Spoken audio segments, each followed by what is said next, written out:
নমস্কার বন্ধুরা, সুজাতার কিচেন ব্লগে তোমাদের সবাইকে স্বাগত। তো আজকে একটা ভালো রেসিপি নিয়ে এসেছি। এটা ঘরে বাইরে যে কেউ খেতে ভালোবাসে। সেটা হচ্ছে আলু পোস্ত। আর এখন যেহেতু নতুন আলু উঠেছে, আমাদের চাষের আলু, আমাদের তো যত খুশি খাও। তো ঠিক আছে, আর বেশি বক বক না করে চলো তোমাদের সাথে আমি আমার পোস্তর রেসিপি সেটা শেয়ার করি। প্রথমেই কি করব, ভালো করে আলুটা ধুয়ে নেবো জলে। দেখছো জলটার কি অবস্থা হয়েছে। ভালো করে যদি আলুটা না ধোয়া হতো, এই নোংরাটা থেকে যেত। তো এখনও হয়নি, এখনও আমাকে ভালো করে ধুতে হবে। সেটা হচ্ছে পেতেতে রেখে আবার ধোবো, আর বালতিতে ঢেলে ধুতে হবে না, অনেকটাই পরিষ্কার হয়ে গেছে। এটা লাস্ট ফিনিশিং আর কি, দুবার করে ধুলেই হয়ে যাবে। তো ভালো করে বেশ জল দিয়ে ভালো করে ধুয়ে বা জলটা ঝরিয়ে নেব। জলটা ঝরাতে দিয়ে ততক্ষণ আমি কড়াইয়ে তেল গরম করতে বসিয়ে দেবো।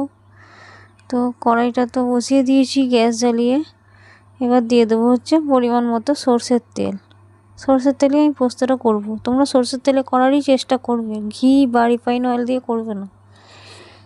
পোস্ত সবসময় সর্ষের তেলেই ভালো হয়। তো দেখো তেল গরম হয়ে গেছে, আমি দিয়ে দিলাম কেটে ধুয়ে রাখা আলুগুলো।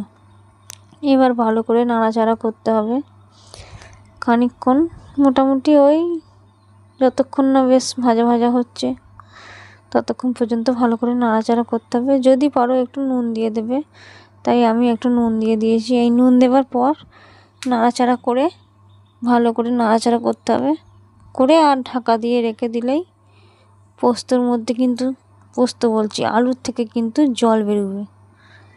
আর তোমরা চাইলে জল ওই আলু দিয়ে সেদ্ধ করে, ওই জলে দিয়ে আলু সেদ্ধ করে পোস্ত দিতে পারো।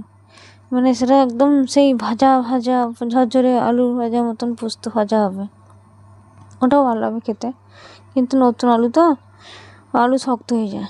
তো দেখো আমি চাপা দিয়ে দিয়েছিলাম। তো খানিকক্ষণ পর, মিনিট পাঁচেক পর, এই সময় তোমরা যে যা খুশি করতে পারবে। কেউ বাথরুম যেতে পারবে, কেউ জল খেতে পারবে। 2-3 মিনিটের মধ্যে, 5 মিনিটের মধ্যে এতটা জল বেরিয়েছে। আরও যদি খানিকক্ষণ কমিয়ে চাপা দিয়ে রাখা হতো আরও জল বেরোতো। আমি আর চাপা দেবো না, এইটা ভালো করে ভাজা ভাজা করব জলটা শুকনো পর্যন্ত। দেখো আমি আলুটা কিন্তু বেশ ভালো করে ভেজে নিয়েছি।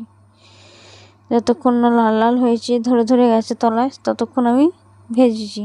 জলটা পুরো শুকিয়েছি, তবেই পোস্তর ভালো টেস্ট আসবে। তো দেখো ভালো করে ভাজা তো হয়ে গেল, দিয়ে দিলাম জল। আমি কিন্তু এখন পোস্ত একদমই দেবো না, দেবো একদম শেষকালে। আমার পোস্তই বাটা হয় না এখনো, আমি শেষকালে পোস্ত বেটে তারপর দেবো, আলুটা সেদ্ধ হয়ে যাওয়ার পর।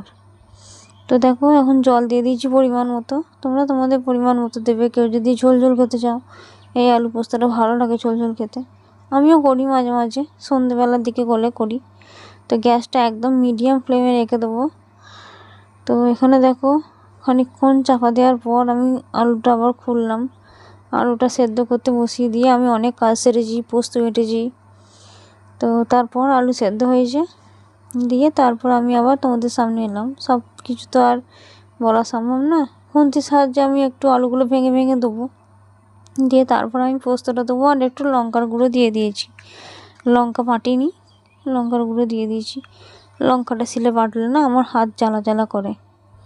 তো তোমরা যদি পারো বেটে দেবে, মিক্সিতে বাটলে বেটে দিতে পারো, কিন্তু মিক্সিতে বাটার স্বাদ আলাদা আর শিলে বাটার স্বাদ আলাদা। অবশ্যই গ্যাসে রান্নার স্বাদ আলাদা, জ্বালানি রান্নার স্বাদ আলাদা। আজকে আমার ছেলের স্কুল আছে বলে ভাত চাপিয়েছিলাম, আর আজকে আমার একটু রান্না করতে চাপাতে দেরি হয়ে গেছে বলে আমি রান্নাটা গ্যাসে করলাম। নাহলে আমি বেশিরভাগ জ্বালানিই করি, তোমরা দেখেছো।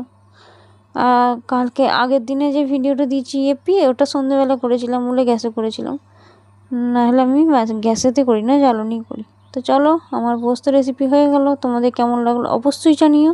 ততক্ষণের জন্য